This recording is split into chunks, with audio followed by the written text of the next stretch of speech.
Sometimes life goes a little off course. That's why you need a podcast host that can go a little off topic. This is the podcast that will give you straight talk about everything life throws at you. Welcome to another episode of Off Topic with Tom Powell. And here he is. This is Tom Powell.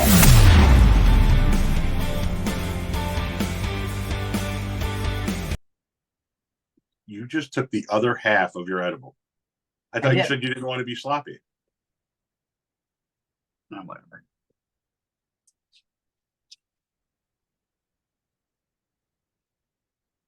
Turn on your fan.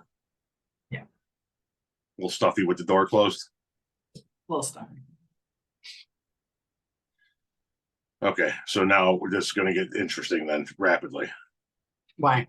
Do you have questions? No, I don't. So what are we going to talk about?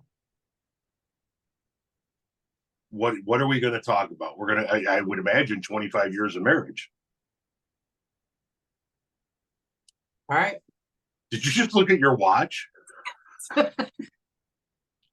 Hey, we're going to talk about our 25 years of marriage. Okay.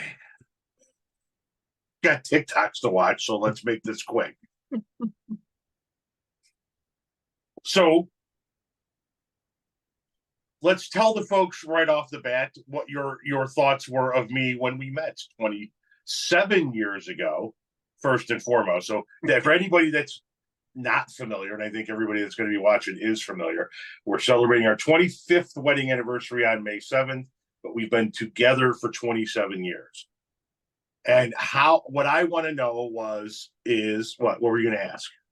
Do you know when we went on our first date? Like the exact date? Yeah, well, I know it was after your birthday. No, I do not. I do not know the exact date we went on our first date. Neither do I. Nope. I don't know the date we met, the date we went on our first date, or the date we moved in together. I just know that all of those events occurred in May of various years. So we met when you just had your tattoo done, your band? Yes. And you had done it for your birthday. Okay. So it was after your birthday. Middle of May. Yeah. So but we went out on a Friday. I remember that we went out on a Friday and a Saturday. And what I would like for you to start this whole thing off on is to explain to the kind folks just how overwhelmed you were by having this in your presence. Like the natural heat, the Portuguese that oozes into every orifice of the room when I walk into it, that feeling of, oh my God, did you see who just came in? And then all of a sudden, boom, you're with that person. What was that like for you?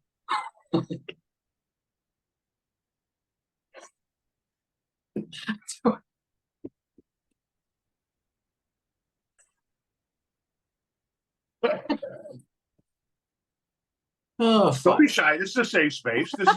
This is your safety tree. Yes. I was enamored with you because you were, as we've discussed before, super, super confident.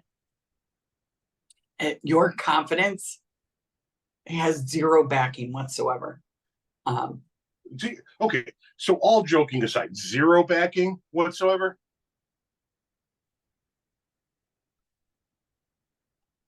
I am the most interesting man in the world. Yes, you are. I'm sorry. I was the most interesting man in the world, and then I met Cousin Larry. So I'm a close second. Well, Cousin Larry is going to be so excited about being on your podcast. Leanne's going to play it for him, and he's just going to be like, he's going to add that to what he tells the next person, his entire life story. And he's going to go, and then I was on a podcast. I was mentioned that I got a shout out on a podcast in 2024 by this famous TikTok guy. I don't know. We had burgers. Next thing you know, he's talking about me on his podcast. No, your confidence like you just walk into a room and you're very, very confident. I am more of the quiet, and I will let somebody see on their own. I'm not going to prove myself to anybody. And you're much like that too. You don't prove yourself to anybody. You just come in with the confidence. I wait for people to have that confidence in me. You come in and demand it. Well, you proved yourself pretty well early on in the dating process. Josephine thought I did, yes. So for those people that don't know all of the story, and the people who listen to this podcast are going to know most of it, but they're not going to know all of the details. But when we met, you were in the process of getting a divorce from your first husband. Yeah. Who was somebody that you were dating in high school. Yeah, I started dating him when I was 16. For the people that don't know, when we met, it was probably the opposite of what you see in a lot of stories, and that is that Renee did not want a relationship, but I did. I wanted to settle down and have a relationship, and she didn't. And I think it is safe to say that I scared the living shit out of her with my forwardness early on. And because you told me we were going to get married. I wasn't even divorced yet. Understood. But what made you then reach back out after 6 weeks? Like, so we went on 2 dates and then you ghosted me for 6 weeks. Yes, to all of the pro Tom # Team Tom people out there, she ghosted me for 6 weeks. She broke my little heart and then disappeared. What made you call me?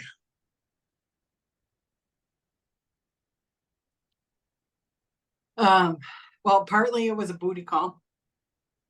I was a booty call? And there was, you were good at that part. Oh my God, she used me. And the person that I was kind of seeing off and on, do we really want to talk about this? Yeah. Yeah, it just, there was red flags there, but I didn't see them as red flags. I saw them as obstacles, because he didn't want a relationship. And for some reason, I wanted a relationship with him. But it felt like he was more stable. Oh, he probably was. Yeah. He really wasn't, though, Tom. It was his brother. Understood. I mean, he was on the coattails of his brother the whole entire time. So, and really, it's that whole, you want what you can't have. Because as soon as he told me that he was ready for a relationship is when I knew I didn't want one with him. Now, for people that heard the earlier part about it, was when we met, it was right after I got this tattoo. That was the first question that I was asked by my now mother-in-law. Renee was living with her mom in a condominium in the northwest suburbs of Chicago. And on the first date, I knocked on the door and her mom answered the door and said, "Let me see your tattoo." And I can tell you now, after 27 years of being in the family and 27 years of knowing this woman, that totally makes sense that would be the first thing that she would say. So, "Let me see the tattoo." Totally makes sense. It's you know what it was? It's so she could describe him to the police. Right, exactly. This is the guy who took her. He was driving this car. I got his license plate right here. She probably did run down the stairs to go check out your license plate. No. Sorry, I reached out to you because there was something about you that I wanted to. I wanted to figure out. You were scary. You were fucking scary. Not in a threatening way. Just you were pushing me to feel things that I was not ready to feel. And it felt. Getting divorced was hard. I was young. I would dare say that your family was not on board either. Oh, I don't think there's a dare about that. I mean, so I Like, wouldn't like take it across back. the board, they were like, "Whoa!" Right, because also I had been in a relationship for, I don't know, 5-6 years with my first husband. So, you know, Okay, remind me again. How old were your sisters when we met? Because I remember Lisa was little. She was not I little, but I was mean young. I was 22 when we met. Were you that 23. young? Okay, Wait, okay, hold on. 97, May of Thank you. 97.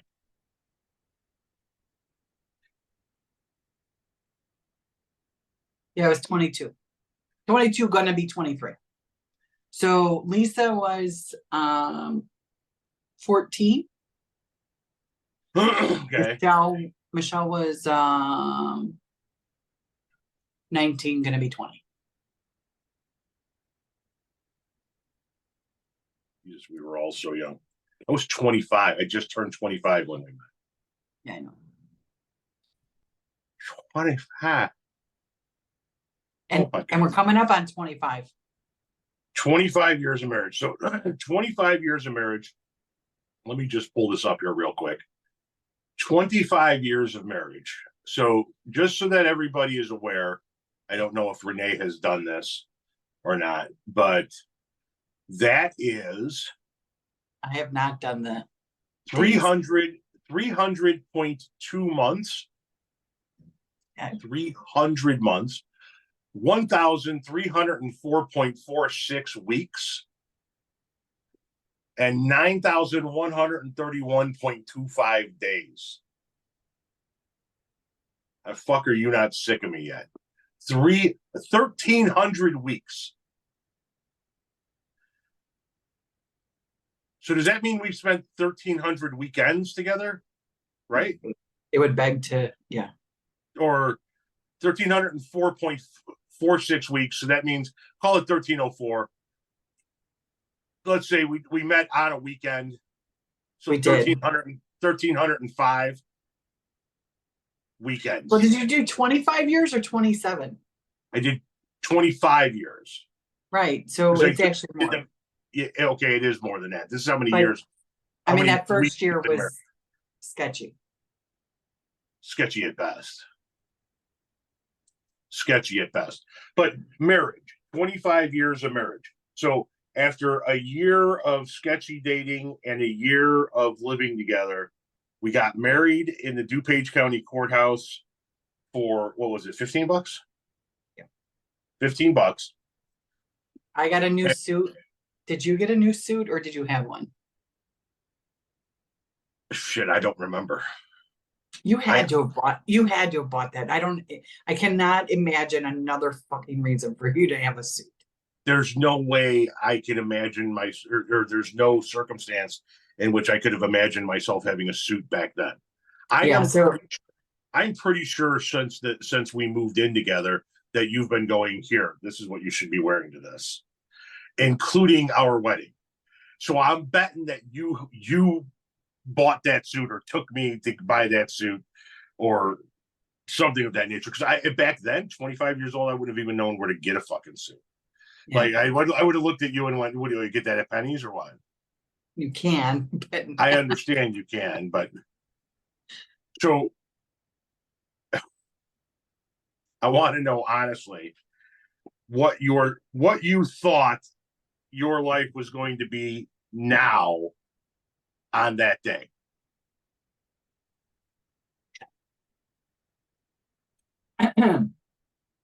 We would be living in a nicer house than what we're living in now, but not huge, like your aunt's house, my mom's house, like that kind of thing.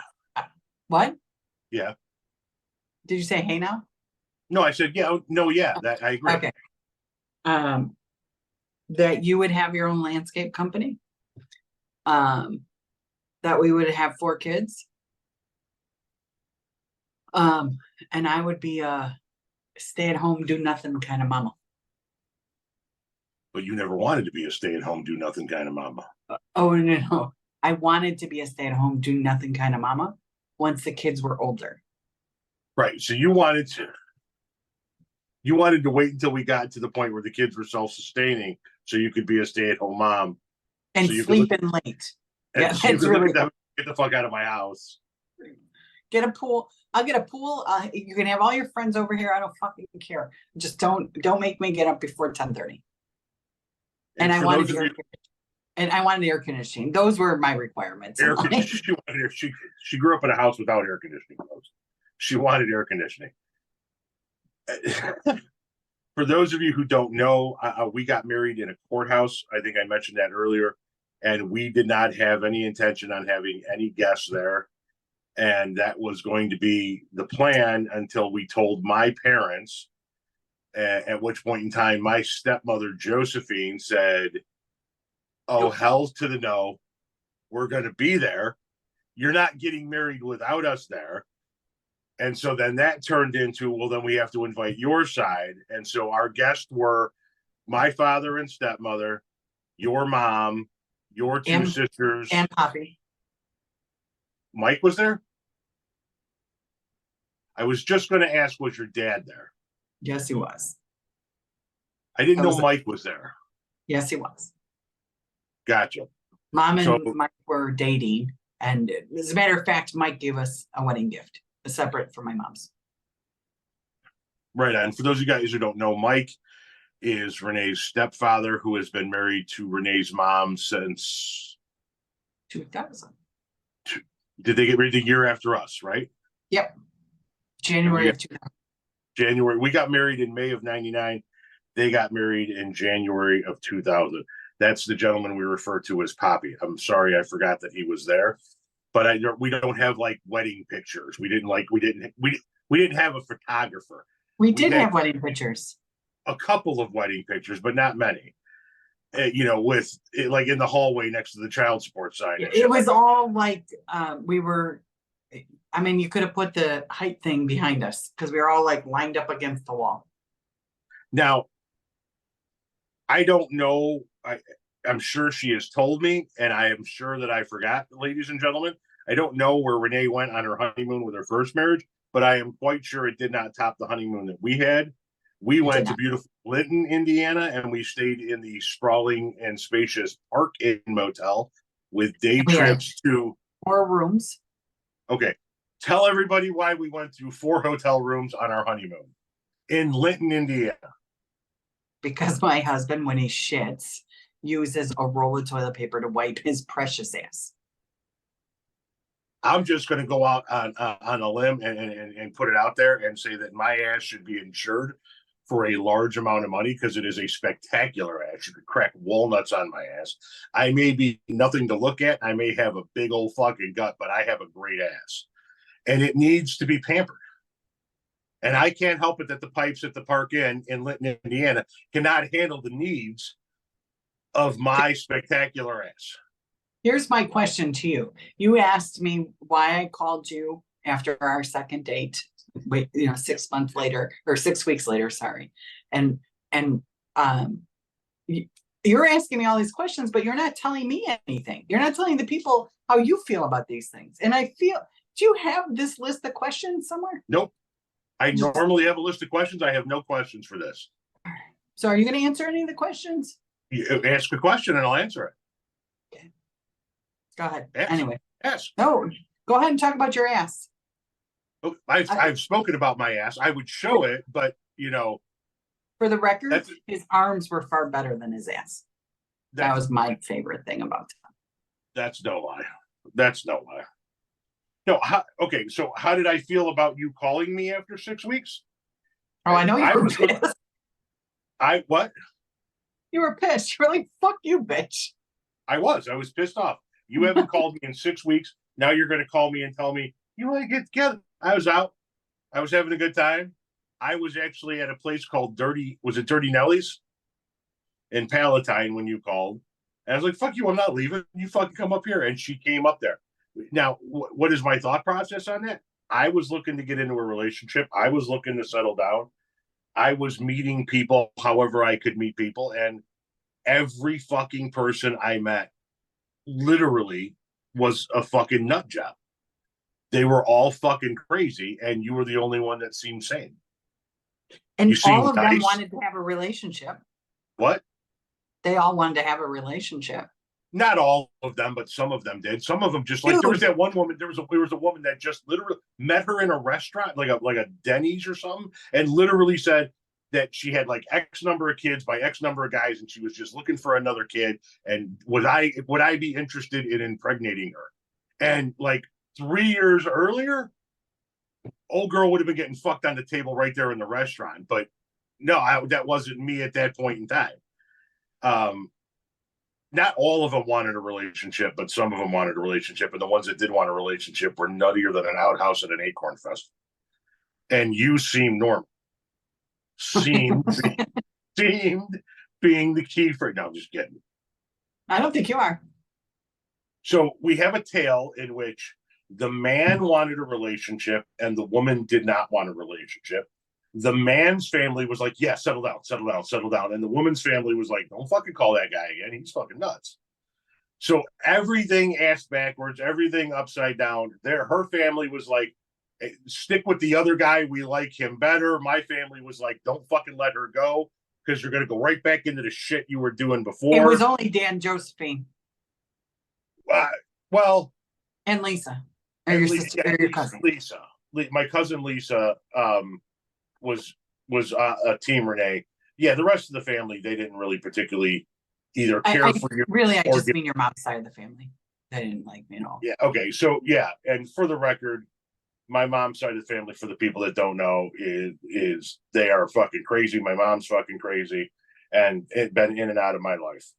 And they were in our lives for a short period of time, but are no longer in our lives. 25 fucking years of marriage. And Jesus Christ, we have seen a lot of shit. Yes, we have. We started when we moved in together in May of 98, we had a 1-bedroom apartment it was on the second floor, right? Yep. Second floor of a 3-story apartment building. And that building was part of a complex that had 7 or 8 buildings, like a main office and a tiny little pool. And that was like the extent of maybe a tennis court tucked in somewhere, but I don't remember off the top of my head. There's a playground over where the extra parking was. Okay. Yeah. Where when I was doing side jobs or my truck before. We have gone from that 1-bedroom apartment to a house that we lived in Franklin Park that Renee's family owned, that we lived in for a few years, to the house that we're living in now. So in 25 years, Renee and I have lived in 3 places. To me, that's insane, considering in the 4 years prior, I had met Renee just a brief period of time after coming off the road. In the 4 years prior to that, I didn't live in any one place and was all over the fucking country. The fact that we've been in just 3 places in 25 years blows my mind. But we were going to buy the house in Franklin Park if we had a chance to. And holy shit, would our lives have been different.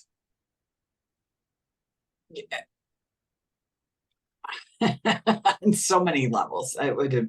Had we stayed in Franklin Park, you would have probably never gotten into your industry. Nope. You would have probably never gotten into your industry, which means most likely I don't retire early, which means most likely. And Tom, I don't think I look at you and say, hey, go start a landscape business. Exactly. And that means that I don't retire early, and that means that I don't start doing content, which means this podcast never exists. My books don't exist. My TikTok doesn't exist. Now, this is going on a paid podcast, so people have to pay a subscription. So it's not going to be any trolls that are actually going to hear this. But if any trolls did hear this, they'd be like, Jesus Christ, why didn't those motherfuckers buy that house? And we would have never had TikTok, Tom. So glad I think about what would have happened if we would have stayed in Franklin Park. And I don't think that we would have necessarily been happier or unhappier. I don't necessarily think we would have been better off or worse off. I just think it would have been extraordinarily different. We would have raised our kids in a more urban environment. I would have probably continued to work in the northwest suburbs for landscape firms up that way. And when it comes to you, and I'm not saying it to be mean, Lord knows where you would have been, because you answered an ad, a little ad in the paper for a job down here when we were going to move down here. Yeah. What? For administrative. For an administrative, an administrative role, which turned into this career, which completely altered both of our lives forever and ever and ever. Did you ever think we'd be where we're at? I've told you that a million times. No way. Never Like thought. on any level, with the kids we have, in the town we're at, in the career you're in, all of it. No, it's unfathomable to me. It really is. I mean, it just. Here's the one aspect of our life, or not the old. Okay, some aspects of our life would have remained the same, right? My relationship with my mom would have remained a shit show. I don't know that the relationship that you have with your, or lack of, that you have with your dad would have necessarily changed based on our geographic. You were living in Franklin Park when that relationship went south. And the people that came into our extended family and the people that we've lost would have all stayed the same. We probably still would have taken care of my father, only in a different location. I don't think we would. I don't. How would we have? Yeah, okay, I'll tell you how we would have. The same way we do everything else. Because shit gets dumped in our lap, shit gets dumped on our shoulders, and we go, there's no fucking way we can do that. And then we figure out a way to do that. But had Joe passed away and Dad was left there, we would have figured it the fuck out. We would have stuck him somewhere and we would have figured it the fuck out.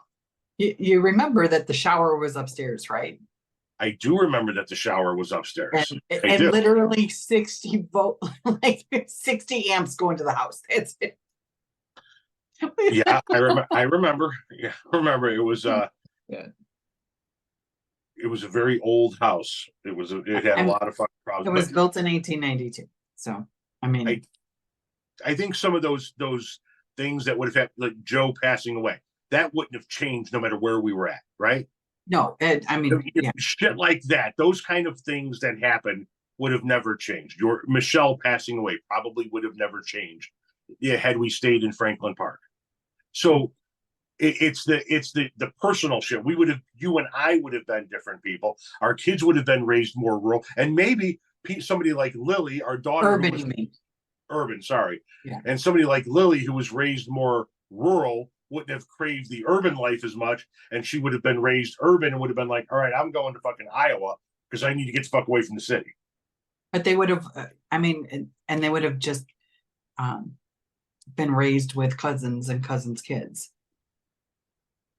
You know, I mean, because, Aunt Nancy didn't move until a couple of years ago, right?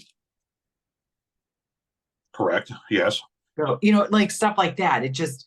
And they probably would have had a closer relationship with your grandmother and your auntie. Yeah, they would. Because they would have been in the same. They maybe even a closer relationship with Aunt Nancy. Yeah, I mean they don't have a bad relationship with her. No, they don't. But I'm saying it's not the same as what it was with me. So exactly, because we lived 6 blocks away. But I mean, Leanne lived there up until 6-7 years ago. Yes. So Bubba would have still been raised differently than the girls. But honestly, don't know if Bubba would have been here. I mean, because exactly, who knows if he would have been here. That was a tough time in our marriage. Well, and that's another thing. You and I have had some tough times in our marriage, and like anybody else, there have been bad moments where we're sort of in a semi one at the moment with the unhappiness with certain things with your job and whatnot. But we've had, for the folks out there that see us and see us do lives and see us make content and see us joke and stuff, it has not all been just burritos and strippers. You know what I mean? It is, we have argued, we have had our fair share of damn near divorces. And I'm going to be honest with you. I don't know how members of my family haven't made Renee run for the fucking hills 20 fucking years ago, 25 fucking years ago, 26 fucking years ago. Because I didn't marry them. What? I didn't marry them. Oh, I understand that. I understand that. But nonetheless, I mean, some people that have treated you, my grandfather, for example, treated you downright rudely. Yeah, see, and I look at grandpa and I go, it didn't bother me. Because old people sometimes say dumb shit. We say dumb shit. I don't even think we're old. I don't know. You tell me I'm old all the time. Well, you're old. I'm not. So okay. You see what I'm dealing with? She 3 years younger than me. Yeah. So how am I old and you're not? Because you look way older than that. Okay, that's looks. Doesn't matter. It's about looks. It's about looks.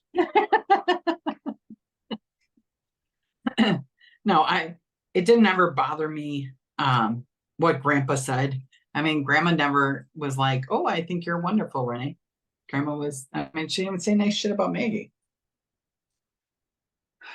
when she met her. She didn't say nice shit about Maggie? So Maggie was, I don't know, 3-4 months old. And we had gone to visit grandma. I'm trying to think. Because normally we would go there in May and then October. So, but we must have gone down for some. Maybe we went for the 4th of July for your dad's birthday. Okay. And we went, and it might have. It's the time we hit the deer with your mom's car. Yeah, that was spectacular. Ripping down the road in the fucking dark of night in her mom's car, and I go, that would suck to see a deer right about now. Right over the fucking hood of the car. Yeah.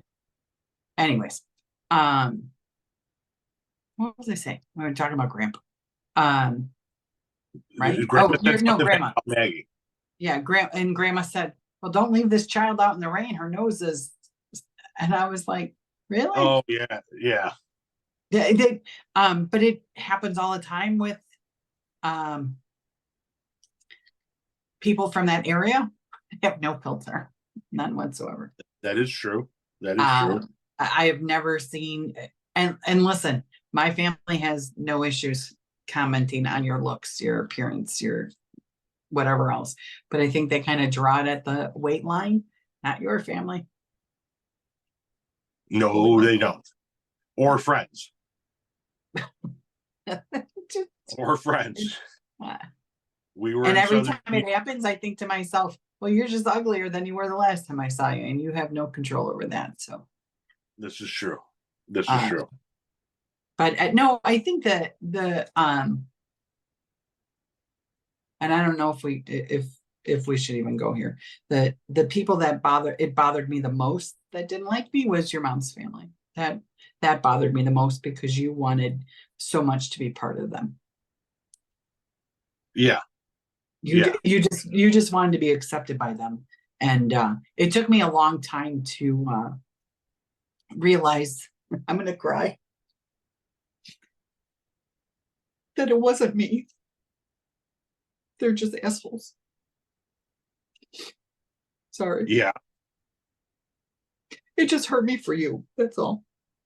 I don't care if they don't like me, but I don't understand how they couldn't like you. Well, I can be an unlikable asshole at some points in time. But the reason why they didn't, the reason why my mom's side of the family doesn't particularly care for me is that I don't fit the mold. And that's the bottom line with them is I just don't fit the fucking mold. I am not the person that's going to wear the latest trends and hang out in the latest places and drive the latest cars and watch the latest shows.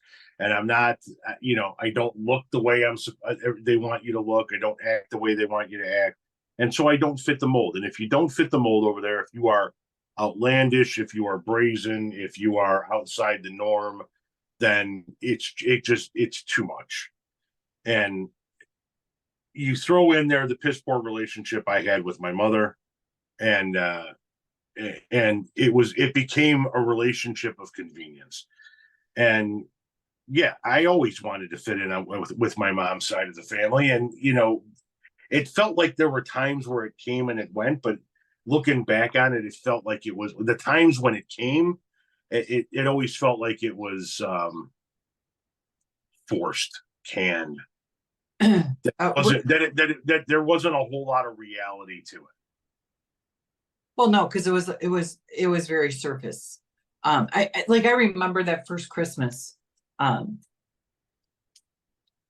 we celebrated Christmas together, and so we were celebrating at my aunt's on Christmas Eve, and then we were going to celebrate Christmas Day at your aunt. So I was giving up time with my family, my dad's side of the family for Christmas Day, because that's where I normally went.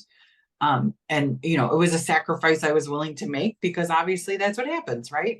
Like when you have somebody else, you spend time with both families. And we told them that. And I know that your mom's family celebrates both days together. But I was baffled by the fact that they couldn't wait to open presents for us. So we had to leave my aunt's early so we could participate in present opening. Yeah. And it was like, and they just didn't think anything of it. They were like, well, we're just going to open presents. And I don't know, maybe that's how they always did it. Because, I don't know. I just felt like it was, I felt it, so I could only imagine how you felt it. I was never good enough. So. Oh, yeah, I know that I was never. Listen, like I said, I don't fit that mold. See, and I'm never gonna fit that fucking mold.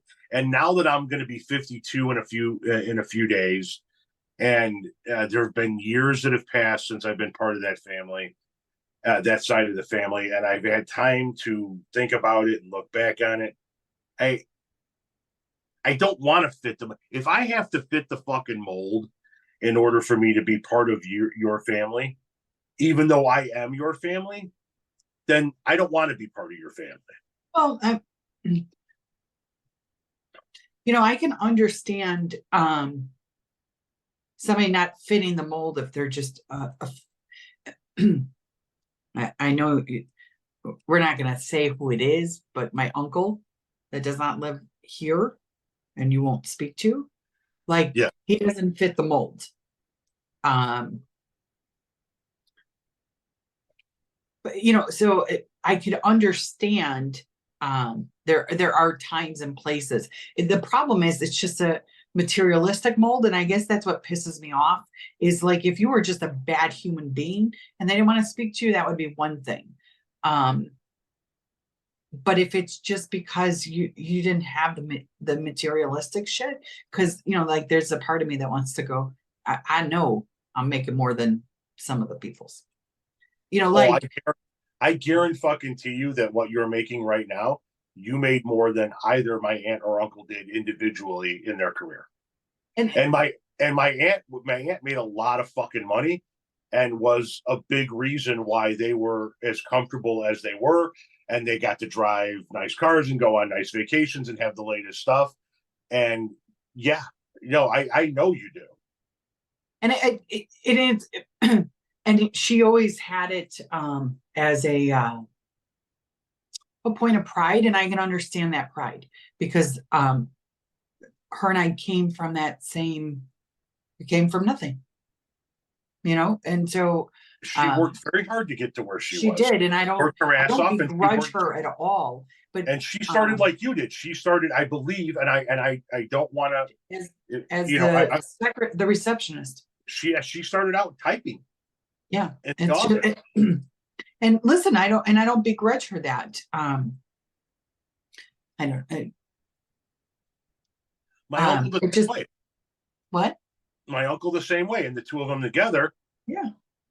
But here's the thing. I know that you felt bad about that for me, but how did you feel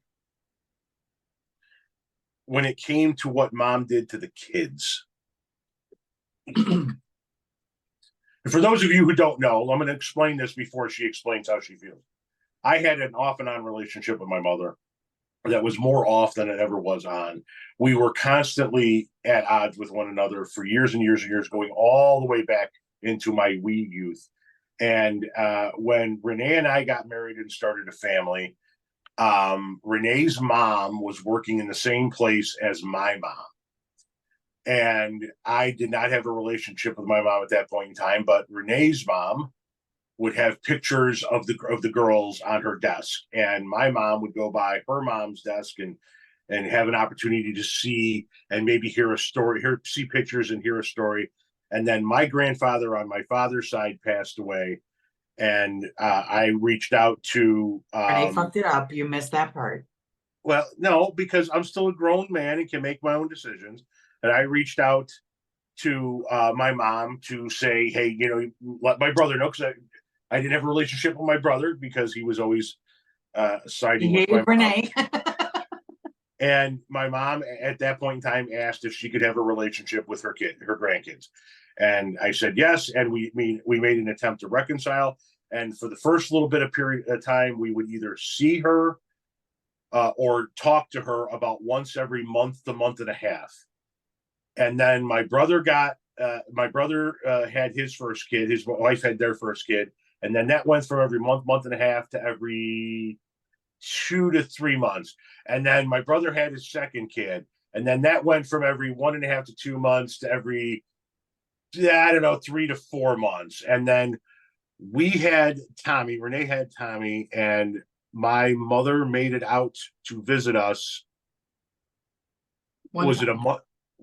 About a month after he was born. No, she came to the hospital. Right, but we didn't. Oh, that's right. And then we didn't see her again until a month after. Right. So she came to the hospital. Your aunt came to the hospital, and then your aunt came when I got home. She brought us food. She brought us some meatballs and some, pasta or whatever. So that's when our third was born, and then shortly after that, my brother's third child was born, and that baby was in the hospital. The baby and his wife were in the hospital, I think, for a week.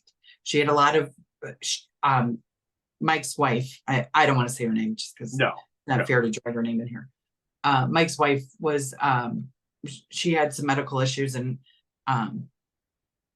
so my mom took a week off of work and spent it at the hospital with them after visiting us one time, and then the visits went to like once every 6 months. Yep. And I said to Renee, stop reaching out to them, stop inviting them, and see what happens. See if my mom and my aunt bother to reach out, and they just didn't. And so my question to you again was, I know you felt bad for what they did to me, but how did it make you feel what she did to them? It didn't bother me. I don't like anybody treating my kids like shit. But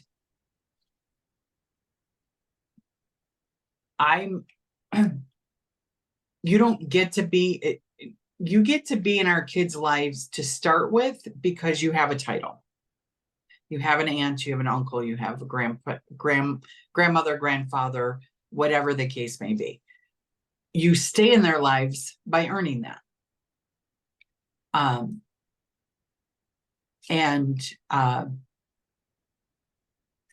that didn't bother you? No, it you know why it didn't bother me? Because they didn't pick. Just I shouldn't say it didn't bother. It bothered me a little bit, but not. It bothered me way more that they treated you like that than the girls. Because for me, with the girls, my mom and my sisters loved them more than any. They still had support system. Yeah, they had the best support system. I mean, like, that, Tom. Yeah, absolutely. Did it bother you what your dad did? No. Like, all it did was reinforce how I felt about them. All it did, your aunt was the one that shocked me, because I thought she was a better person than that. And that came from you because I told you what I thought of her. Right. And I always put her up on a pedestal, and I always Yes, you talked did. her up, and I always held her in high esteem. And Because she treated you the nicest of the family outside of Papa.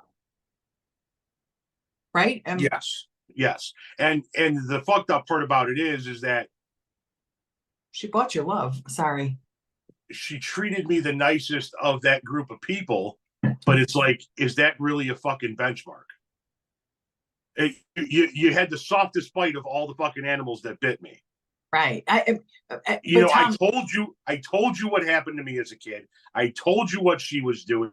You fucking ignored it. You told me I was crazy. You told me I should stop making up stories. Then you saw what happened at the end of her life, and not even a message, an email, a phone call, a text to go, hey, you know what? Maybe you were right. Okay. And listen, I'm not saying that she didn't owe you that. But when I reached out to her and asked if it was okay if I brought Maggie, I think she was hoping to see you. What do you mean? What, to the funeral? Yeah. And why do you think that? Because she said, is Tommy coming? And I know she did not mean Bubba. Right, obviously. Right. So she said, is Tommy coming? And I said, no, he basically what you told me, which was it was going to be hypocritical if you showed up. And like I told you, you're entitled to show up. I mean, your name was in the obituary, so I understand. Obviously, whatever, because Mike wrote that obituary, I'm sure. I mean, don't you think?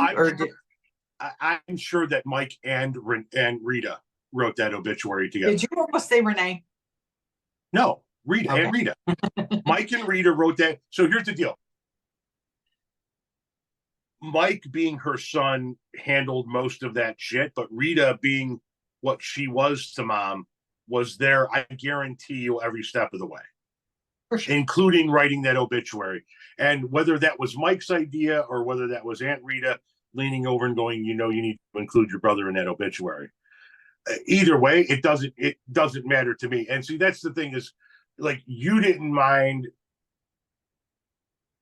Not that you didn't mind. It didn't bother you what they did and what your dad did They just met my expectations of who they are as people.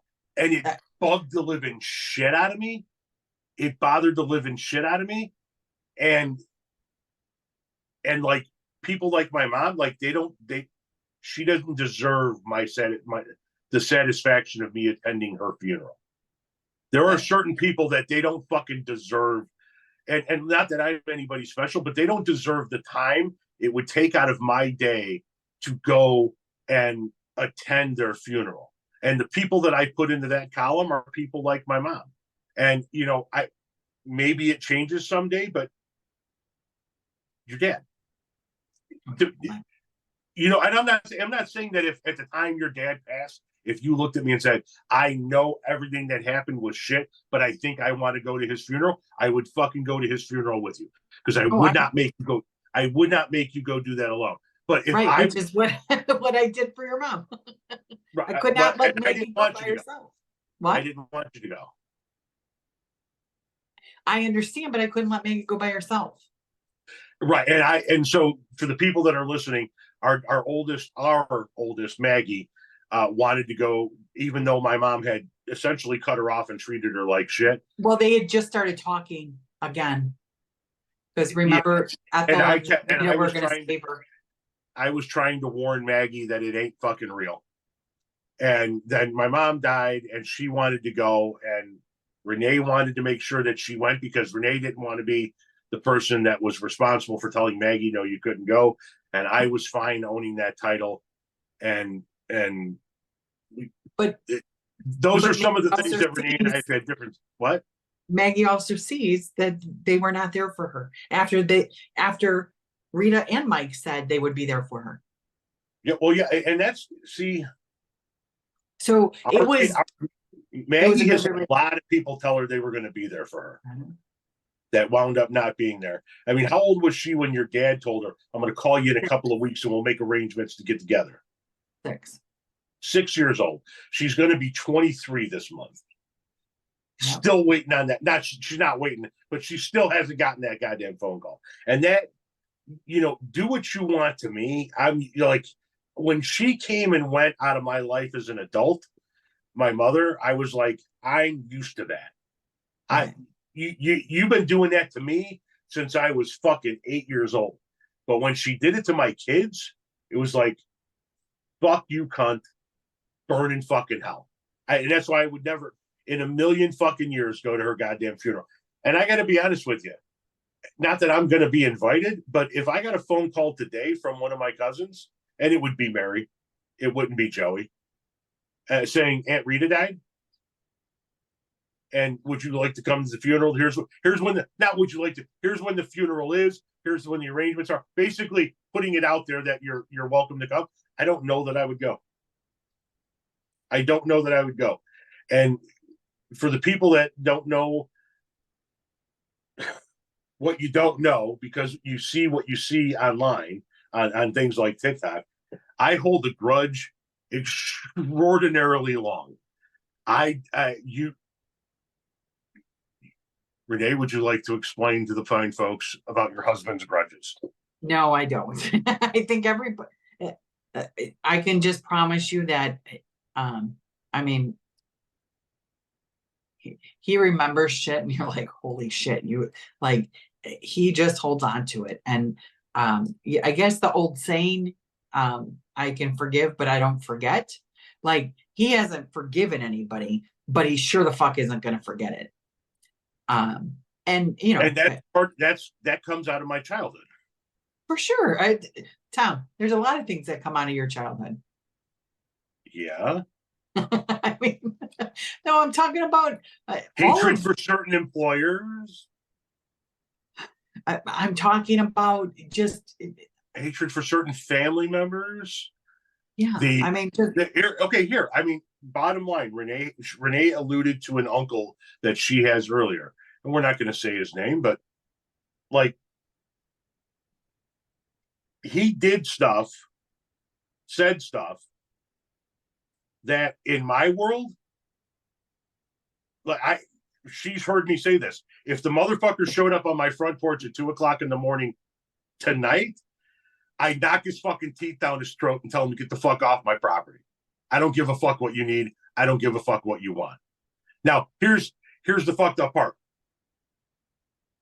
I would then turn around and say to her aunt, if she was standing there, come on in, let's talk about what you need and what you want.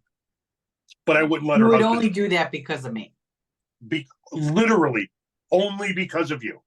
And for no other reason, not for your mom, not for your sister, not for our kids, nobody but you.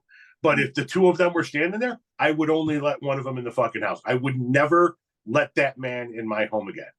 He doesn't get to sit at my fucking table. Just like my mom no longer got to sit at my table. Just like other family members of mine on both sides of the aisle. Both my mom's side. Well, they're not welcome at my table. And like, I look at the Rita thing and I just think, you know what?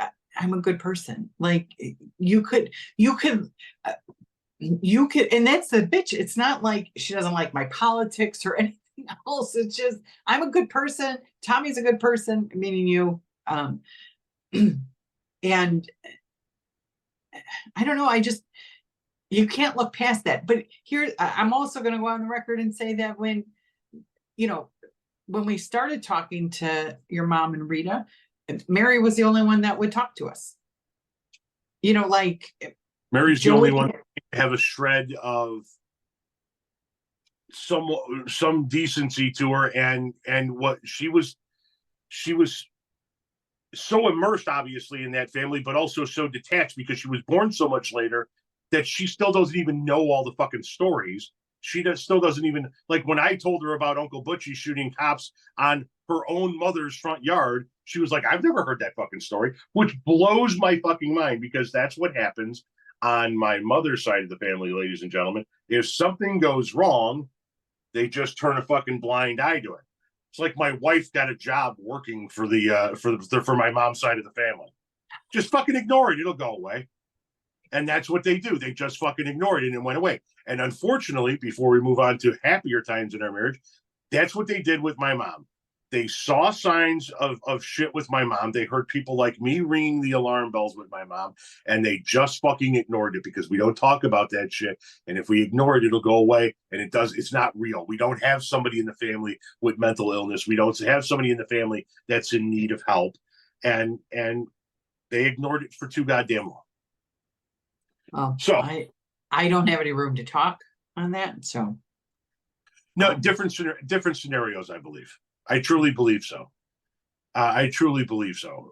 I think my mom there was a lot going on up here that a doctor needed to talk to her about. And I'm not saying that that's not the case in the other scenario. I think it was much, much, much worse in my mother's scenario. I think there was something very, very amiss there. And we're talking fucking decades upon decades of them ignoring this shit. well, and I mean, Tom, your mom was a child bride. I mean, she was 16 years old. Yes, she was. And gentleman in his late 20s. Right. And I am not defending her. But she should have never married your dad, period. I mean, what she should have done was stayed home, had a baby, and then figured out her life. And grandma and grandpa could have helped to raise you, and it would have been better. Yeah, that's probably what she should have done. I mean, the best thing she should have done. The best thing she could have done was gotten an abortion. I know that's your opinion. But listen, you have to take out what our lives are out of the equation if you're truly looking at what was best for her. If what was best for her, it would have been at 16 in 1971 to not have a child.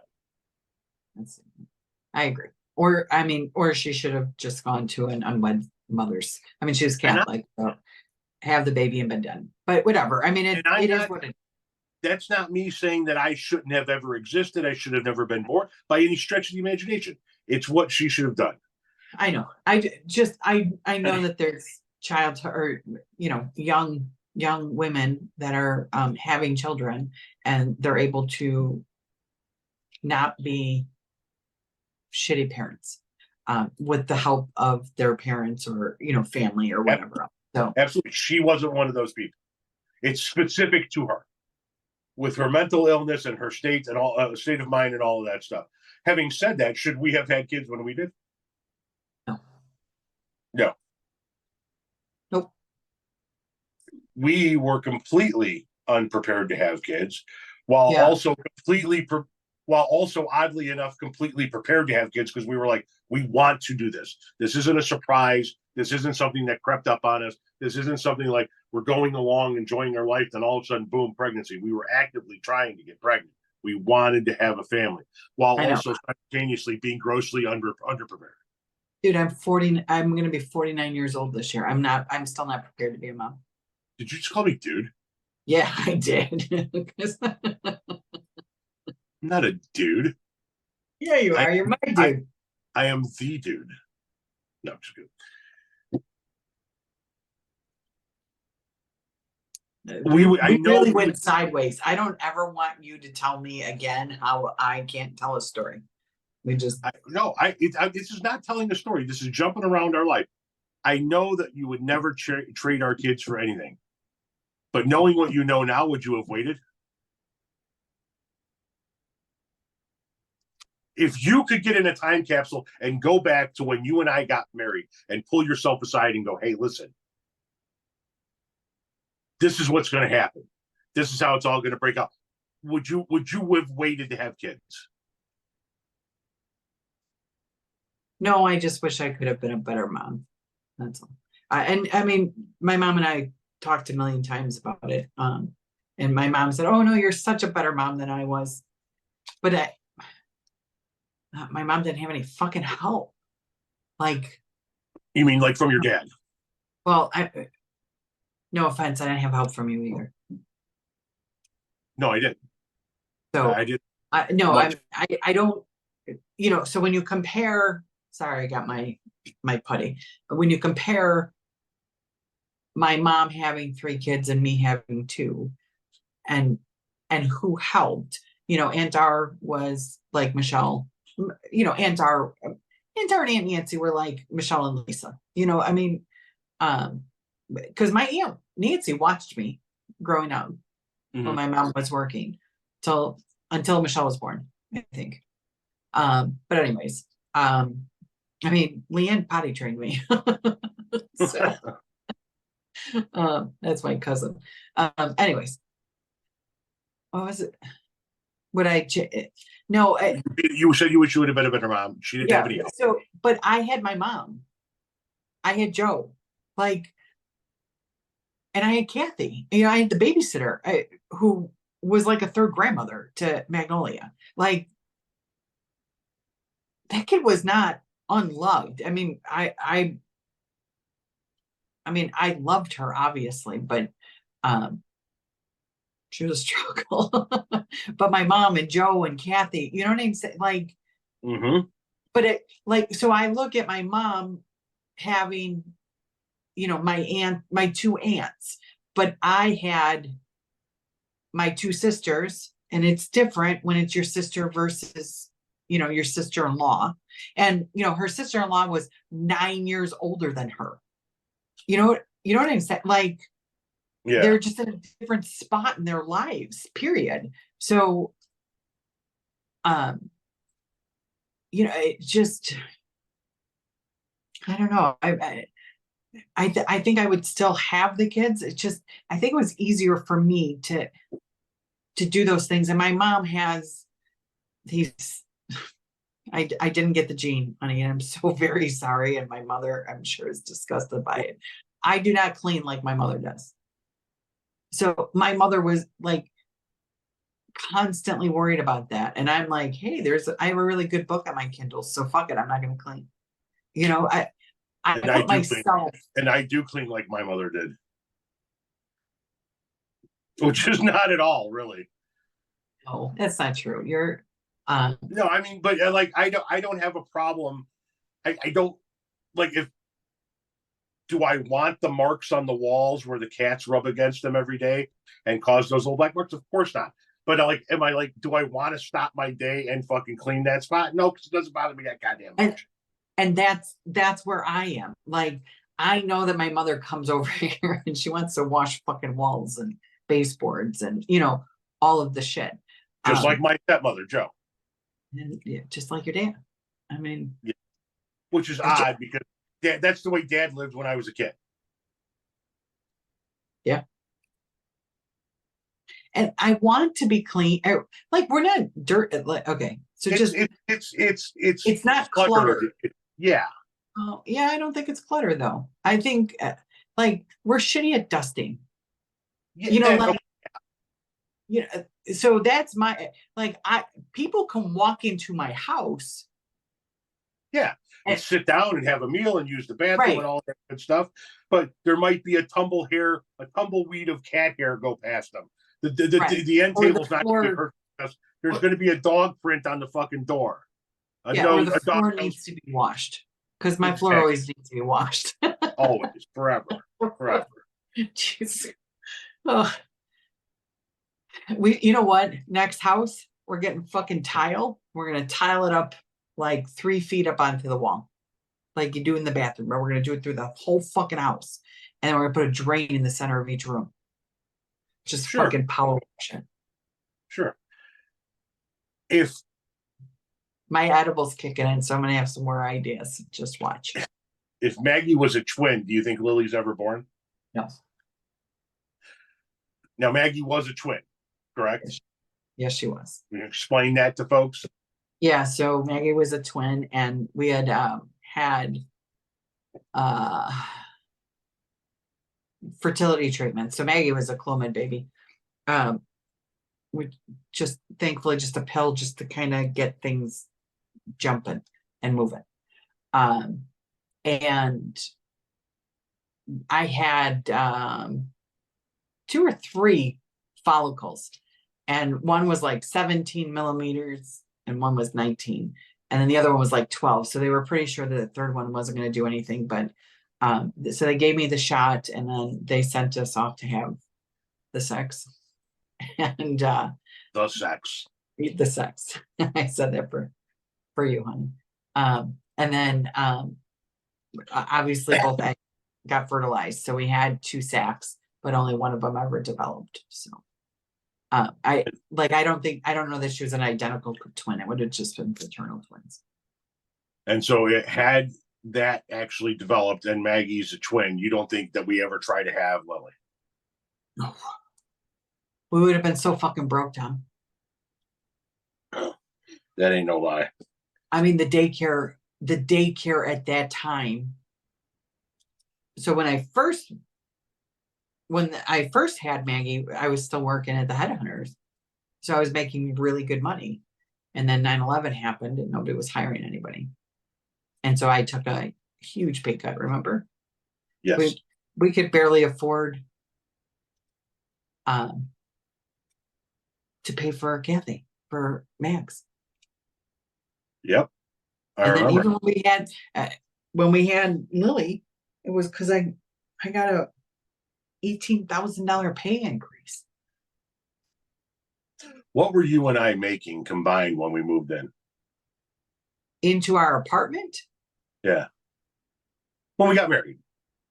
So okay. Off to the calculator she goes. So I was making about 30, 35, and you were probably making about 28. Because you weren't, so 28 for the year, because you weren't working full time. So we weren't even making 70,000 combined. Oh, yeah. Tom, we had a conversation, you and I. If we could just make $80,000, we would be set. We would be living the high life. Jesus Christ. Last year, we wrote a $23,000 check to the IRS for fucking taxes in April of last year. April of last year. How fucking lucky are we? And I'm being very sincere when I say that. You know I am. What do you mean? If you have to pay that much taxes, in most instances, in this instance, we did not. It means that you made so much fucking money. I had taken a one-time cash out on some stocks, and so without penalty, but we had to pay the federal taxes. And we turned that into a semi that needed a bit of work. But hey, that's part of our life now. Yes. Okay, so I mean, it is part of our life now. For those that don't know, Renee and I own a few businesses. One of which is the one that you guys see every day on my social media sites, which is Old Hippie Media. It's my content, it's my books, it's my podcast, it's my merch, it's all of that. And then we have a trucking company where we have a partner, and between the partnership, there's a total of 4 semis. And we just started a loan signing service where we're going to be, you might be closing on a house or refinancing your house and get online to get a remote online notary to sign it. And it might be one of our 2 mugs that pop up on the screen to sign it for you, quite literally. And we're still working on a consulting agency option for Renee here. You said earlier that you thought we would have this, and I would have a landscape company, you'd be a stay-at-home, do nothing, and we'd have 4 kids. And then we had 2 kids and we stopped having kids. And then we had a 3rd kid because, well, I like the sex. We like to do that thing. Yeah. And now we have 4 kids. And for those of you that don't know what my wife's response was, most of you who are listening right now know that I discovered a daughter I did not know existed through 23andMe DNA testing. What you do not know is the story behind me having to pick up the phone and call my wife of many, many years and say, hey, I have another daughter with somebody else that isn't you. Came out of somebody else's hoo-ha, and I need to make sure that you know about this. So would you like to explain what you said and how you reacted when I made that phone call?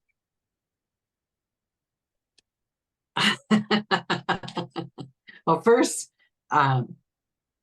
when he said I had a match, a 50% match, I said to him, oh, your dad fucked around on your mom. And really, I mean, it just could have been that he had a baby with someone else prior to Ethel, you know.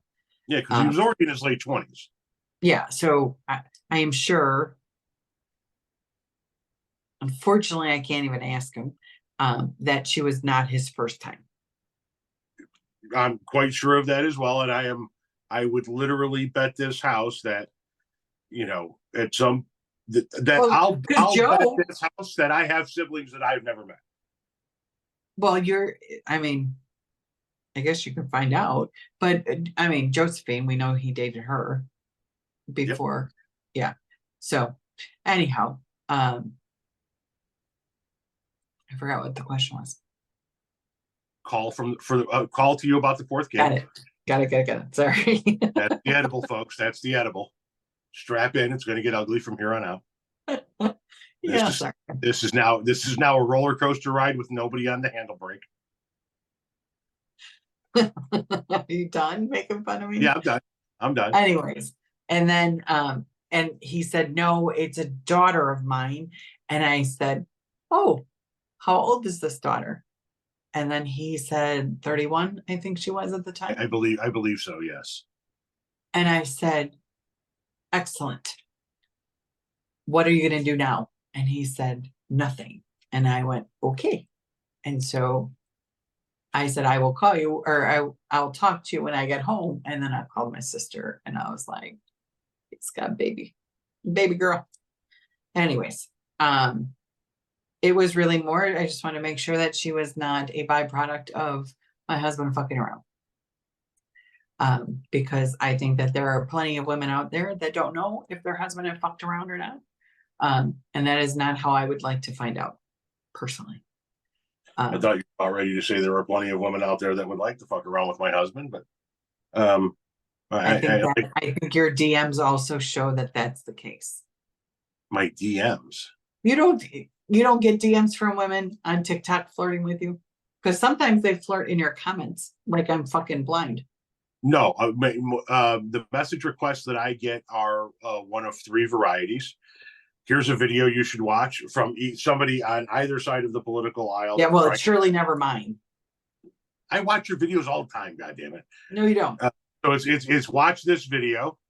Mm-hmm. It's somebody telling me something that happened politically speaking, or it's somebody telling me how much of a piece of shit I am. Okay. And I get a lot of those piece of shit ones. But no, I don't have women in my DM. For the folks that are watching, my wife believes that if she left me tomorrow, that women would just be fucking lined up at the door.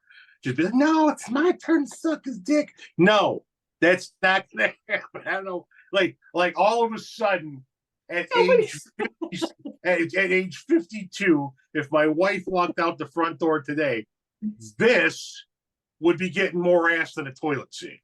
I didn't say that in a toilet seat, but you would not be celibate, my dear. I wouldn't even know where to begin. Well, here's what you should do. Tomorrow, as a joke, you should post a video saying, I am single and I am ready to mingle, and see what happens. Because I think your shit blows up. Yeah, okay. Well, I'm not going to be making that post. I am not going to be participating in that particular experiment. That edible kicked in. I got all the ideas. There she goes. She's going to solve all the world's problems right now. Okay, before we get back to the discovery of Ashley, since we're on this subject, this is a conversation that you and I have had before. Okay. You keep telling me if you die, you want me to remarry. And I keep telling you, That's never gonna fucking happen. You don't have to marry anybody, but I want you to have a relationship. I want you to have somebody to spend time with. I don't want you to be alone. We'll spend time with my cats. No, I don't want you to be alone. Plain and simple. And my TikTok fans. And I'll go down to Houston every now and again and play in a spaceship. No, I just don't want you to be alone. That's all. I know you don't like being alone, and so I don't want you to be alone. So I feel like it's important for me to tell you that that's what you should do if something were to happen to me. Because I'm if something happened to me, would you remarry? I don't know that I'd remarry, but I think I would want a relationship because, and it's, I don't know. I guess I have followed a lot of people. This is going to be a total tangent, so you're gonna have to cut me off at some point here, okay? No, but I followed a lot of people. What? Have at it. Okay, so I followed a lot of people, whether it's on TikTok or, Facebook. Years ago, it was Caring Bridge, which like it's a cancer site. So if somebody had cancer, they would post there about their, trials and tribulations. And I've followed. I'm just such a sucker for kids with cancer. It's a fucking fear of mine. But anyways, that's a whole other point. But I followed these people that have, lost, for whether it was from a caregiver, and a lot of these people I identified with when I was taking care of Pop. You know what I'm saying? And these people were taking care of their spouse. So it's different. But the caregiver fatigue and the exhaustion and the loneliness that comes along with caregiving. So I felt a kinship to them, I guess you would say. But anyways, and watching some of these people, and this one guy, like 5 months after his wife died, he announced it, like she's moving in. So I was like, okay. And so I got to watch that relationship develop. And his wife had breast cancer, and she was sick for like 4.5 years. And it was one of those things where, like with your dad, when he passed away, it just, like, I felt like I mourned him, but I felt like when my grandma died, it took my, or when my grandpa died, for example, took my breath away, like physically just knocked the wind out of me, because he wasn't sick and then he was gone.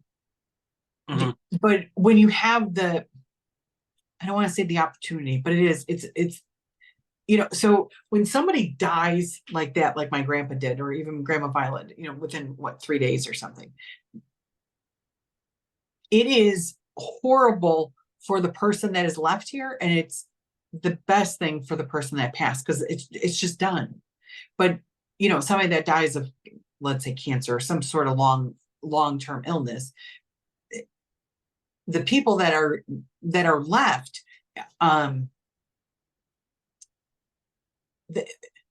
they've done a lot of their grieving with the person that's passing. So I believe, or I feel like, you move on is not the right word. You understand what I'm saying, but you can move forward.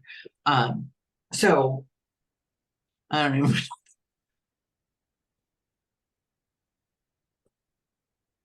You don't know what you were saying. Remember what you're saying. Okay. It's okay. We'll shift gears. Okay. Because what we were talking about before we got onto that subject was, I told you I was going to go on a tangent. I knew that I would. It's fine. It's fine. We'll shift gears. That's how my brain thinks, Tom. It's crazy, right? Is that how your brain has always thought, or is that how your brain thinks since you quit smoking? It's how for at least 20 years. When I started working, that's how my brain works. I can fucking spiral with the best of them. I am so fucking good at it. And it's spiral in a good way, in a bad way, it doesn't matter. But I can go, I don't even know what we were talking about, but I feel like I made a very, I want you to get married to somebody else. Right. And I would want to too. I think if I found the right person, but it wouldn't be to replace you. It would be more to have somebody to spend time with, because let's be honest, when you're gone, the kids are going to have to keep me amused. I don't have friends. No, you and I have made each other our friends. We have a handful. So you don't have friends. We have people. We have other couples that we. Who am I picking up the phone and saying, "Hey"? Your family, your sister, Right. your mom, people like your cousins, people like that. Yeah. Yeah, that's it. There is nobody that is not blood. You have one friend on the East Coast that you do. That's true. Okay. But okay. So I call you with news of a daughter. I then throw this whole new wrinkle into our lives. Yeah. By bringing an additional child, son-in-law, and 2 grandkids into the mix, and you become a Gigi Okay. overnight. I don't like when you say it that way. What do you mean you don't like when I say it that way? I think that my name should be said with respect. How is that not saying with respect? I'll put a little Because you're making fun of it. How am I making fun of it? Because you're like, I'm not really a Gigi. I am a Gigi. I didn't say you think it's ridiculous name. You think I should just be grandma.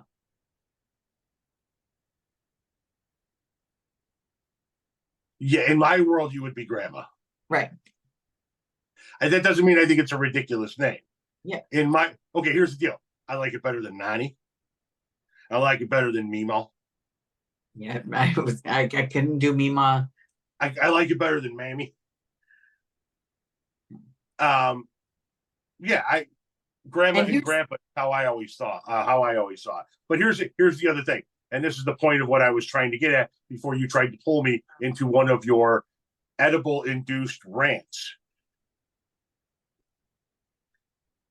Yet again, we have a scenario where things are done outside the box, a little bit out of the norm, and we have 2 grandkids. I have a daughter that I didn't get to see grow up and go through all of the milestones that you and I got to experience with our kids and are still getting to experience with our kids. We have a daughter who got married, whose wedding we didn't get to attend. And we have 2 grandchildren who we have not known since they were born. We did not get to be part of seeing them be raised. And so now we're in a scenario where at some point in time, we're going to have additional grandchildren, most likely from one, if not more, of the 3 children that you and I have together. And if any of time out. If any of the other 3 children are listening, we don't want grandkids for 5 to 7 years. Go ahead. Minimum. And the dynamic between us and those grandkids is going to be different than the dynamic between us and the grandkids we have now, because we jumped into their lives at what was it 7 and 12? I can't remember the exact ages when we came into their lives. It was 11 and 6. 11 and 6. And so we missed 11 years. We missed 6 years. We didn't have the baby phases. We didn't have all of that stuff. And so I think one of my fears is that I don't want to be viewed as, oh, well, you like those grandkids more. There's geography involved. They're probably going to be at our house more often if they stay in the northeast Illinois area. And there's time. We didn't get to do all of those things with our other grandkids. And so it's a unique scenario for you and I. It's a unique scenario for our grandkids. And personally, I would love if all 4 of my kids moved to my town and stayed here for the rest of their fucking life, so I could see them whenever I wanted to see them, and see their grandkids see the grandkids whenever I wanted to see them, and then I would be a happy man. Now, not necessarily in the family compound idea that you keep tossing around. For those of you who don't know, my wife wants to buy several acres of land and build several either barn dominiums or tiny homes, depending on what people want to live in, so we can all live in a communal manner where it's like we just walk out our front door and walk across the quad to our kids' house. It sounds like the best day ever. Until your kids are at your house every night for dinner going, what you putting on the grill, mama? And you're like, I am going out to eat with my husband. And then hopefully he takes me to a hotel in another state where there aren't any people that live near me so I can get a proper dick down. Having said that, I don't see the barn dominium campus happening. But I would still like them all to. You're not working hard enough for it, is what I'm telling you. I'm not working at all for it. This is what I'm telling you. I need to get lip filler. I have no upper lip. I got some lip filler for you. Look at when I smile, it's fun. It just.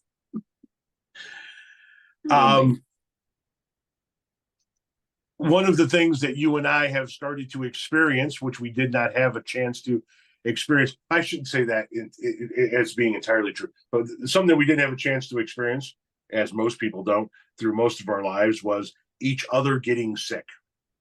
Now, years and years and years ago, I developed these red spots all over my legs that looked like AIDS sores. And we were sitting in bed one night, and Renee goes, "Did you see these spots all over your legs?" I'm like, "Yeah, I can't figure out what the hell they are. God forbid you go to a doctor, right? Because fuck that shit. Don't go actually go to see a medical expert to figure out what it is." And she goes, "They look like AIDS." I'm like, "Yeah, they kind of do, don't they? I'm too fat to have AIDS. There's no way I've got AIDS. There's no way I've got AIDS." Turned out that it was the beginning of my plaque psoriasis. Outside of that, and a wicked McNasty ear infection, and of course, the aftermath of 2 pregnancies, physically, I don't think you and I, each other, had any major things to deal with each other. And then you had a heart attack. Yep. For those of you who don't know, we were both heavy smokers, and Memorial Day weekend of 2020, Renee had a heart attack. She had 100% blockage in one artery, and how much in the other? 60. They said they were going to treat. No, I'm sorry. It was under 40-something. Yeah, 40-something. 40. And they were going to treat the 40-something% blockage with medication. They cleared out the 100% blockage through a stent in there, and you officially became somebody who had a heart attack. And then I have subsequently had a cataract, which I had operation on. A severely, what did I have in my right hip? I had arthritis. Severe arthritis in my right hip to the point where it had to be replaced. So I have an artificial right hip. Turned 50, so I had a colonoscopy, and then I had an emergency gallbladder removal. So now we have reached the phase of our life where medical issues are going to start to creep up on us. We're going to those are fucking easy. Those are easy things, man. They are. So what Renee and I have started to do is to get to the gym at least 3 days a week whenever we can, to keep ourselves moving, to keep ourselves active. But the age odometer isn't rolling backwards; it's rolling forward. My age odometer has already rolled over to 50,000 miles, and yours is creeping up on it. So we're going to have more of these things in the future, right? No, we're not. This is it. We're done. Okay. I'm going to be like my mom. She got nothing else. Okay. Maybe I can have a hysterectomy. Unfortunately, your mom married my dad. And my dad had a fuck ton wrong with him. So you might end up being like your mom. You might end up being. How old are the women on your mom's side of the family typically? Like, how long do they live? My aunt and I were just talking about this, because I'm going to be 49 So she is going to be 64. And her grandmother, so my great grandmother died when she was 64. Cookie and Dale, my grandmother and my aunt, both died when they were 40. And then my sister died when she was 44. But Okay, but what about the folks? Yeah, antidote was what? 93. Okay, and yeah, the folks up in Wisconsin seem to be freeze dried. They're living longer.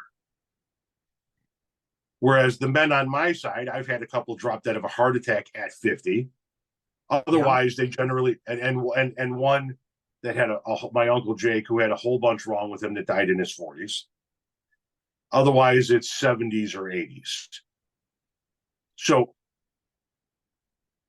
I would say, if I was a betting man, that the odds are high that you outlive me. Okay, well, we thought that about your dad, Josephine. So that's what I was getting at. We thought Dad was that Josephine, my stepmother, was going to outlive my father, because Josephine had really nothing major wrong with her to speak of, and my dad had fucking everything. And then my stepmother Josephine got pancreatic cancer, and it took her out.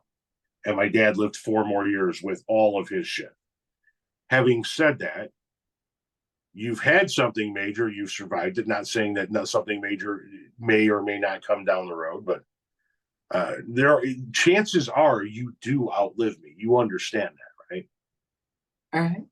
You're 3 years younger than me. You're healthier than I am, so to speak. And you listen, neither one of us took care of ourselves, but you did not abuse your body the way I did. I treated mine like a fucking amusement park. Right. And I had the heart attack. But you had the heart attack because you smoked. You had the heart attack because you were a 2-pack a day smoker, because you loved your cigarettes. That's what caused your heart attack. I still love cigarettes. I mean, yeah, I think I would cigarettes. Okay. Having said all of that, we're entering into the next phase of our life where hopefully we're able to develop a couple of different businesses where we can be a self-sustained unit, where we can generate our own revenue, and we can take the next step of life into the bridge in between now and when we will ultimately both be retired, old fucking people. So, in all honesty, all of the nagging and joking that we give each other aside, do you see us? Let me tell you what I see. I see us leaving this house. I know as recently as within the last few months, I've heard you say things like, "We're never going to leave this house. We're never going to leave this house." I see us leaving this house at some point in time. Whether we sell the house, whether we rent the house out, whatever the case may be, I see us leaving this house at some point in time. Where do you honestly see us being? Here. And why do you see us being here?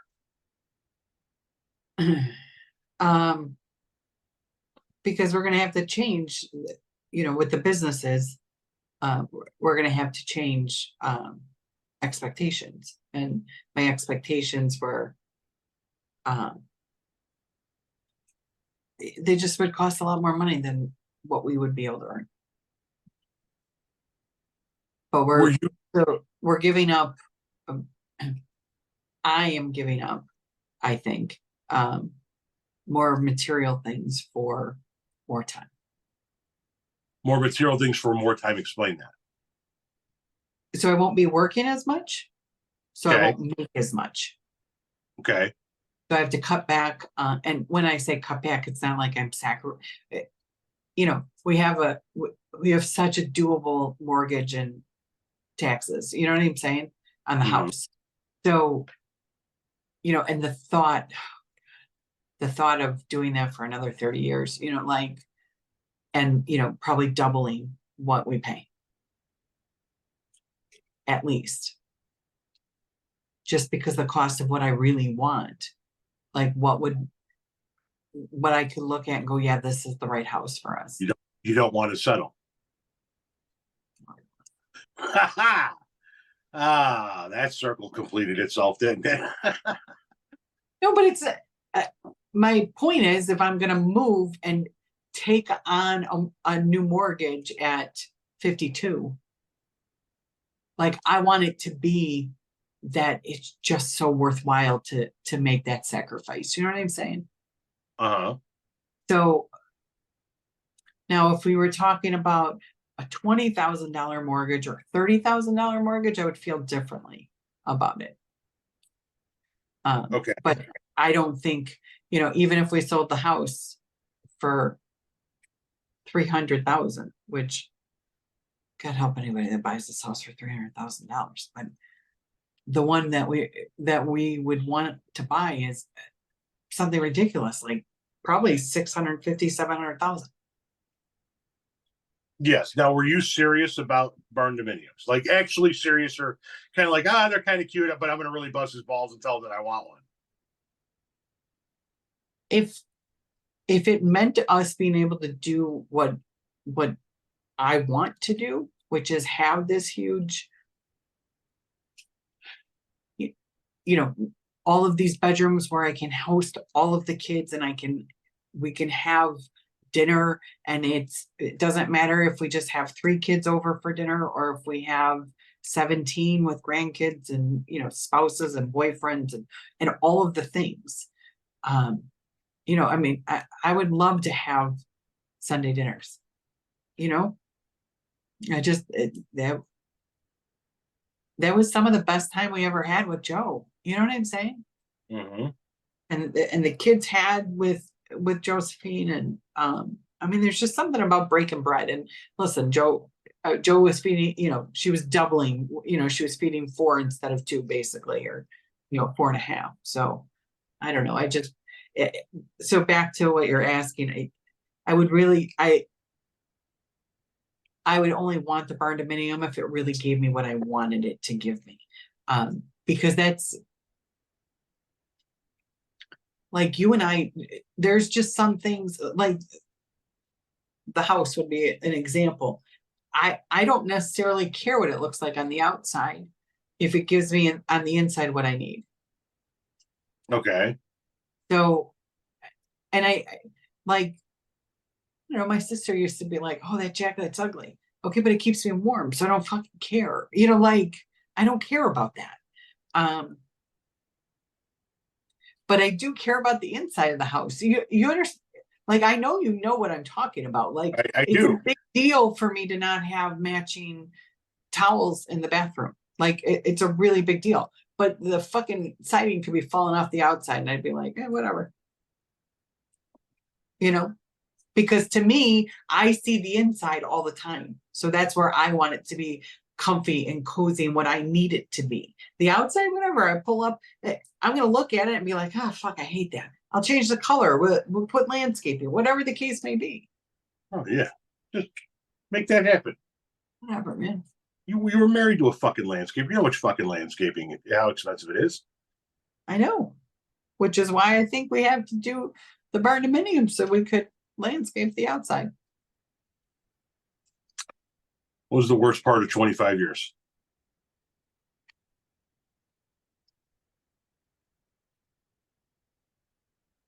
Oh,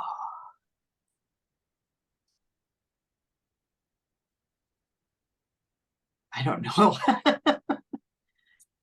What was the best part of 25 years? Oh, there were so many things. So many things. You okay?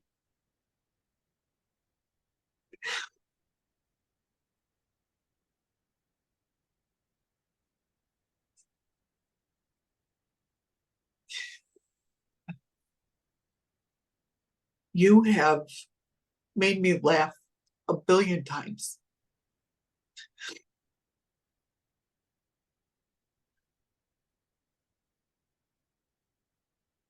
You've loved me even when I wasn't lovable. Just fucking often. I've also pissed you off and made your life miserable a lot. Yeah, I probably deserved it. No, you didn't. Yeah, I was an ass sometimes. Yeah, but I didn't know how to be a husband. I don't know how to be a wife. Still And trying to figure it out. and I'm a selfish. Admittedly, I'm a selfish asshole. Yeah, I don't know. Yeah, you can be about the dumb stuff. About the stuff that doesn't matter. But you've never you've never been selfish when it comes to meeting the things that I needed. The wants, yeah, you were probably selfish about those things, but not the needs. So for those of you who do not know, we're recording this on Monday, May 6th. Our anniversary is Tuesday, May 7th. I'm hoping to have the intro and the outro for this recorded sometime tomorrow and uploaded. It's going to be the longest episode yet. So I've got to really compress it. To get it to fit into the Patreon. But by the time you hear this, we will have celebrated 25 years. And for some of you, by the time you hear it, we will have surpassed, obviously, the time that we met, the 26 years that we've been living together, and the 27 years since we've actually met and been in each other's lives. And that means that we have been in each other's lives, I believe for both instances, right? More than half of our lives, which is a long fucking time. Considering my father had 2 marriages that I don't think lasted this long. How long was he married to Joe? 19 or 20 years. It was 19 years, I think. 20 years, and my parents got divorced when I was 8, so that means 28 years. Oh, and then Arlene for a couple of years. My old man was married in total 30 years to 3 different women. You got a little bit of time there. Well, by the time I hit 30 years of marriage with you, I will have blown past all of those markers where I get all of those nifty discounts at the restaurants, and I can get like free discounted coffee, not free, but discounted coffee and sneakers and all kinds of shit. And I'm going to take advantage of all of that shit. I'm going to get myself, I got a cane in the corner. I'm going to get myself another pair of white dad 12s and some vertical plaid shorts with some horizontal plaid shirts. Okay. Plaid air crosses. They cross. So you mean striped jackets.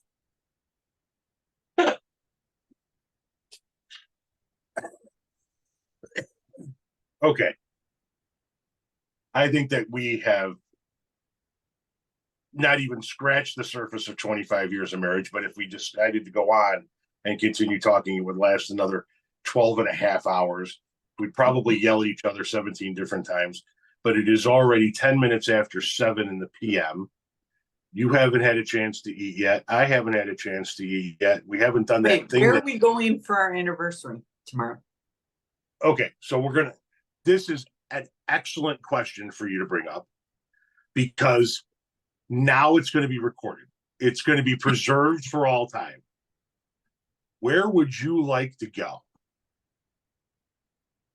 I have, over the last year, I've sent you 4 different places that I said, oh, this looks really good. We should try it. So one of those places. What are those 4 places? You sent me them over the last year. Do you know how much communications, how many communications electronically you and I have had over the course of a fucking year, through text messages, emails, and messages on various social media apps? You can't just go, I sent you 4 random restaurants in the last 12 months. Figure it out. I think I just did. So. No, and I think that's the reason why I'm happy that this is recorded. No, where would you like to go? Can you name one of them? Yes. It's called Phone's in the right spot, so we're not catching too much cleavage. Tetes. Sorry, go ahead. Some about It's some in the carnivore. I remember I sent it to you. It's in Naperville. I don't, Tom, whatever. Is it The some fact that Brazilian? it's- Are you trying to get me to another Brazilian steakhouse? No, I don't know, maybe we could go to Chili's. See, but you don't know where you want to go. Chili's is fine. No, we're not going to Chili's for our. Then you 25th. fucking figure it out. See, I'm glad this is on record because Because why? Go ahead. Red Because why? Lobster. That's where I want to go. Do you seriously want to go to Red Lobster? See, that's what you do all No, the but time. that's what, because here's the deal. You just said it as if to go, I need to shut him up because I need to come up with the restaurant. I want to go to Red Lobster. And I it's want what to go you to do. Lupe Tortilla is where I want to go. It's what you do when it comes to gifts. You're like, I fucking stop asking me shit. Here, give me this. And then you go, what the fuck do you give me this? I don't want that. Right. Okay. Because Lupe Tortilla is 7 fucking states away. DoorDash. I don't think DoorDash is going to work from Houston, fucking Texas, is what I'm telling you. Oh, God. Sounds so good, though. I don't know. What, Lupe Tortilla? Yeah, so you don't have any clue where we're going to go for our 25th wedding anniversary. So it's recorded. She doesn't know. I don't know. So when it turns into, holy shit, you weren't prepared for us to go out to eat, and you guys hear the story, obviously through the obituary, then you guys will know that it wasn't me. It wasn't me. It was not me. I'm asking where she would like to go. She's trying to shut me up. It didn't work. Honestly, I don't know where to go for our 25th wedding anniversary. We've never really put a ton of time and effort into our anniversary because of all the things that were happening around our anniversary over the years. Yeah. And for those that don't know, our daughters played softball. I was a landscape contractor. You have Mother's Day in there, my birthday, one of our daughter's birthdays. It's all Maggie's birthday is May 16th, mine's May 13th. So our anniversary always got lost in the shuffle. When we went away to Jamaica for our 20th, we did it in February because there was no fucking way it was happening in May.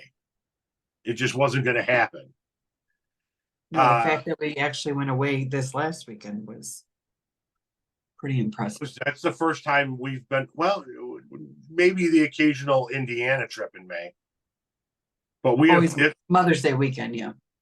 But we've never gone like on a vacation or a long weekend somewhere outside of that in May. This was the first time ever. And it was to go see moon rocks and spaceships. So, I mean, happy anniversary. Right. Who can fucking beat that? But we do need to figure out food for you tonight outside of this wonderful Italian sausage. So without shutting your phone off, please come over here. Okay. Come here. She be in the hallway across the office across the hallway. That's her new office chair. If you're listening to it on audio, you're not going to be able to see it.